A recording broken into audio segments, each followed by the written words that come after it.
One of my duties while in the Air Force was to psychologically evaluate those military personnel for fitness for duty, particularly if they worked around nuclear weaponry. There's one young man I'll never forget who came to me with strong depression, suicidal thoughts, and was hearing voices to kill himself and other people.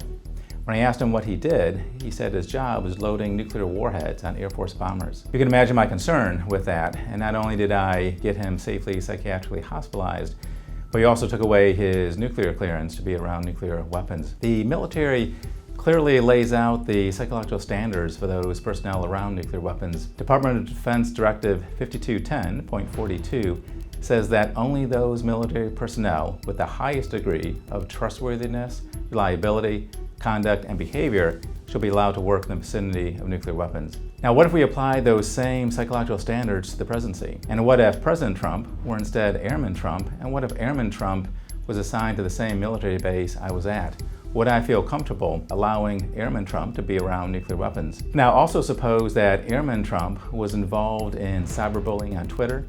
He had times of sexually abusive behavior towards women, that he was prone to erratic emotional states.